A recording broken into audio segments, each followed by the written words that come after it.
자, 이번에는 종교개혁이에요.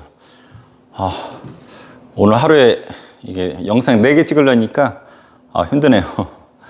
저 방금 교무실 갔다 왔어요. 교무실에 또 주말인데 이승우 선생님 아니라 다를까 선생님이 혹시나 이게 아침에 여기 촬영하려고 오면서 이승우 선생님이 계시지 않을까 했는데 안 계시더라고. 그래서 지금 촬영하고 있는데 아까 누구 오는 것 같아서 혹시나 해서 가봤더니 역시나 또 내일 또 월요일 등교 준비하시려고 왔습니다.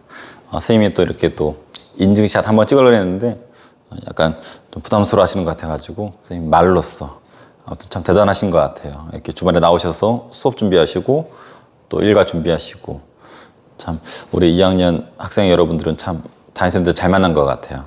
자, 승우쌤 알죠? 마음 화이팅.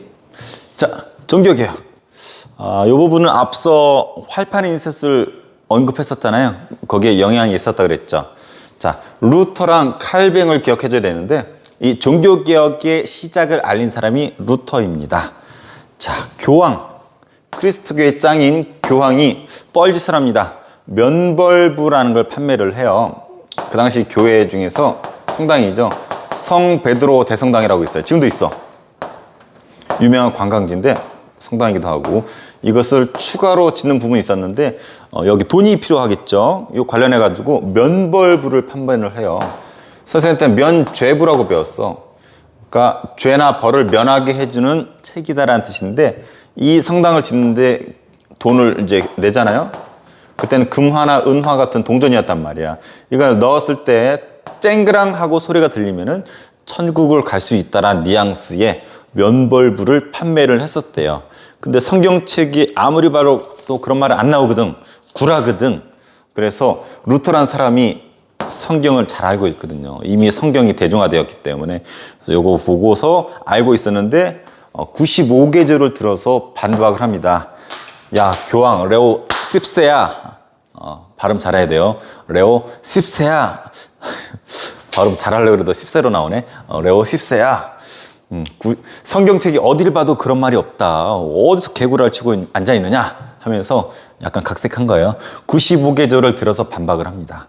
이 반박문은 선생님 A4 영상에도 있고 교과서에도 있으니까 찾아보고, 그래서 성경 그 어디에도 그런 구절도 없고 성경에 의해서만 구원받을 수 있다. 이런 뉘앙스예요. 그래서 여기서 말하는 면벌부는 교황이 주는 면벌부일 수는 있어도 하느님께서 주시는 거 아니다. 개구라 치지 말아라. 이런 표현이에요, 한마디로. 그래서 이걸 통해서 제후나 농민들, 물론 이런 사람들도 성경을 접했겠죠. 대중화되었기 때문에 이 루터를 지지하게 되면서 이런 사람들을 루터파라고 합니다. 선생님도 성당 다녀요. 하필이면 또 5, 6년 전에 지금 성당을 새로 지었는데 그때 신자들의 돈을 많이 모금을 했거든요. 평상시 미사할 때도 2차 헌금을 해서 돈을 모금을 했었고, 근데 지금은 옛날처럼 뭐 이런 구라를 못 쳐요. 그래서 지금은 성경도 다 알고 있고, 그래서 성경을 읽고 자발적으로 되는 거지 강요하지도 않아요. 그래서 시대가 많이 변했고, 근데 요때만 하더라도 많이 타락했었다라는 부분, 지금 성당이랑 다릅니다, 분위기가.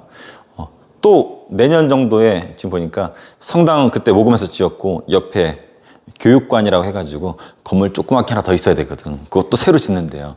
그것 때문에 지금 또 이제 논의가 들어갔는데 관련해서 돈이 없으니까 이제 또 모금을 할 텐데 이런 방식은 이제 못 하겠죠. 그래서 지난번처럼 자발적으로 원하시는 분들이 좀 기부를 하거나 아니면 헌금을 통해서, 헌금도 자발적으로 하기 때문에 옛날 같은 그런 분위기 아니니까 지금 성당 다니시는 분들 그런 부분, 이런 부분 옛날 이야기예요. 지금 정화돼서 잘 되고 있습니다. 하지만 이때는 아니었다라는 거. 그래서 루터파가 탄생을 합니다. 새로운 파가 등장한 거죠. 로마 카톨릭에서 벗어나서. 네, 칼뱅이라는 사람도 등장하는데 이 사람은 스위스 사람이에요. 스위스. 이 사람은 예정설이라는 걸 주장합니다. 뭐가 예정되어 있냐면 구원은 예정되어 있다. 하나님께서 천국 가는 구원은 이미 다 어떤 사람이든 예정이 되어 있다. 단 자기 직업의 소명의식을 가지고 열심히 근면, 성실, 절약해서 성공을 해야 된다. 꼭 성공하지 않더라도 자기 직업의 소명의식을 가지고 열심히 생활을 하라. 그러면은 예정되어 있는 구원을 얻을 것이다. 이런 부분이 누구의 입맛에 맞았냐면 상공업자들, 상인 수공업자들, 도시에 많죠. 얘네들은 안 그래도 시대적인 흐름 때문에 돈을 막 모아서 성공해서 어떤 자부심을 갖고 있던 애들이야. 단 그 당시 때 돈을 이렇게 모으는 부분에 대해서 시각 자체가 곱지는 않았어요. 그런데 칼뱅 이런 얘기를 한단 말이야. 열심히 돈 모아서 자기 직업 충실하는 거 구원의 지름길이다 하니까 얘네들 입장에서 땡큐지. 그래서 상급업자들이 지지를 하게 되고 얘네들이 칼뱅파가 됩니다. 알아두세요. 루터파, 칼뱅파, 종파가 나눠져요. 영국은 좀 독특해. 선생님도 성당에서 결혼했어요. 성당에서 결혼하기 전에는 또 약간의 교육도 받게 돼 있어. 혼배성사라는 이름으로 결혼을 하게 돼 있는데 또 신앙적인 결혼까지도 같이 하는 거죠. 우리 속세적인 결혼과 함께. 근데 속세에서 결혼해서 이혼은 우리는 가능하잖아요. 근데 신앙적으로 종교적으로는 이혼을 못 하게 돼 있어요. 근데 헨리 8세 카톨릭 신자였는데 이혼을 하겠대. 근데 로마 카톨릭에서 안 된다 그러겠지. 교리상 안 돼. 그랬더니 뭐야 내가 결혼 깨겠다는데 해가지고 헨리가 로마 카톨릭에서 벗어나서 왕이 영국 교회의 수장 짱이 되는 종파가 생기게 되는데 이것이 영국만의 영국 국교회라는 종교예요. 특이하죠. 이혼 문제를 계기로 왕이 삐져서 로마 카톨릭에서 나와서 만든 영국 국교회. 그래서 영국만 해당되기 때문에 크게 다루진 않지만 이 루터파랑 칼뱅파는 알아둬야 돼요. 종교전쟁 들어갈게요. 로마 카톨릭이 원래 전통이죠. 로마 교황이 있는 곳. 옛날부터 있었기 때문에 구교라고 해요. 근데 여기에 루터랑 칼뱅파가 새로 생겼죠. 새로 생겼기 때문에 신교라고 합니다.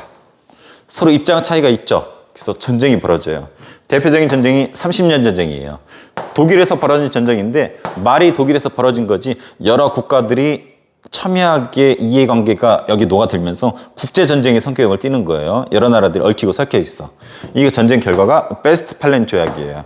종교의 자유를 인정하겠대. 카톨릭 믿으려면 카톨릭 믿고 루터파 믿으려면 믿고 칼뱅파 믿으려면 믿어. 단 선택권은 제후한테 있다. 뭐 범수 넌 카톨릭 준교 칼뱅파 뭐 서준이 뭐 루터파 서진이 루터파 이런 식으로 개인별로 믿을 수 있는 게 아니에요. 그 도시의 제후가 종교의 선택권을 가져요. 우리 보령 지역의 제후 김동일이라는 제후가 있어요. 야, 우리는 루터파로 갑시다 하면은 이 지역 사람들은 루터파를 믿는 거예요. 그런 식으로 제후한테 선택권이 있었다라는 거 알아두시기 바랍니다. 그래서 이 정도는 알아야지 되지 않을까. 근데 보면은 종교개혁은 짧지만 보면은 옛날에 이 교황의 권위가 셌었다라는 거 알 수 있어요. 지금도 교황, 지금 프란치스코인가요? 우리 저기 아르헨티나 출신으로 알고 있는데 바티칸 시국에 가면은 지금 교황님이 계신데 되게 인자하신 분이야. 애기 같으시고 우리 한국에도 왔었잖아요. 요 희미도 왔었고 그래서 우리하고도 약간 친숙한 관계에 있는데 그런 교황 지금은 종교로서의 영향력을 행사하지만 지금도 정치적인 영향도 있긴 하죠. 근데 이때는 실질적으로 정치적인 영향도 있었었고 그리고 이런 식으로 장난 좀 칠 수 있었던 위치에 있었던 사람이 교황입니다. 그리고 지금은 많이 좀 줄어들었지만 초창기 때 우리나라 교회에는 외국인들이 많이 왔었대요. 특히 프랑스 신부님들이 우리나라에 많이 들어왔었대. 그래서 프랑스 신부님들이 권위가 장난 아니었었대요. 권위가 뭐 하늘을 찔렀고 요 다음 세대 우리 한국의 신부님들도 권위가 장난 아니었어요. 점점 옅어지긴 했어도 지금도 신부님 하면은 선생님도 선생님보다 나이는 어릴지 몰라도 선생님은 신부님하고 깍듯이 대하고 공교롭게도 지금 선생님 다니는 신부님 13분 뒤면 지금 미사 시작하거든요. 이거 끝나자 선생님 달려가야 되는데 가자마자 만나게 될 그 신부님도 이름이 선생님 똑같아요. 박종민 신부님인데 선생님 나이가 어림에도 불구하고 선생님이 신부님하고 깍듯하게 선생님이 또 대우해주고 그리고 또 권위가 있습니다. 권위가 좀 있어야 돼. 종교적인 부분 종교 내부에서도 신부님 사이에서도 권위가 있다고 그러죠. 그래서 이런 권위에 도전했던 부분, 이런 용기, 이게 어떤 신념이 있어야 되거든. 이게 이제 구텐베르크 활판이 있었을 덕택에 성경을 접하게 되면서 사람들 나름대로의 신념이 생겼기 때문에 그런 부분이 있지 않았을까라고 생각을 해봅니다. 자, 근데 여기 보니까 95조 반박문을 썼다 그러는데 이렇게 데자부 알아요? 옛날에는 자기 의사를 표현하려면은 대학 같은 데 이렇게 큰 종이 사절지해가지고 사절지인가 큰 전지해가지고 붙여가지고 글 썼었어요. 지금 다 가끔씩 복고식으로 그런 식으로 하는 사람들도 있는 것 같은데 지금은 인터넷이 발달돼가지고 SNS로 자기 의사를 표현을 하죠. 그래서 누구보다 자유롭게 쉽게 의사를 표현할 수 있지만 거기에 대한 책임은 져야 됩니다. 자기가 표현한 것에 대해서 책임감을 가지고 그래서 엉뚱한 내용 확실하지 않은 내용, 남 디스하는 내용 함부로 올리는 거 아니에요. 그런 부분 최소한 에티켓이 있어야 되고 책임의식이 있어야 되고, 그래서 무서운 거야. 이게 한번 쓰면은 사라지지 않기 때문에 여러분들 되게 어떻게 보면 양날의 칼이기 때문에 SNS 가지고 장난치는 부분이나 정치적인 어떤 혐오 발언이나 이런 부분에 좀 조심해야 될 것 같아요. 자, 오늘 선생님 현충일인데 아침부터 와가지고 지금 4시간째, 4시간 아니죠, 4차시의 분량 찍었는데 선생님도 사람인지라 체력이 좀 딸려서 뒤로 갈수록 텐션이 좀 떨어진 것 같아. 그래서 좀 체계적이 못한 부분도 있을 텐데 여러분들이 잘 선별해서 살 잘 붙여서 시험 준비할 수 있도록 할게요. 자, 오늘 이만 할게요. 선생님 박종민 신문 보러 가야 돼요. 안녕.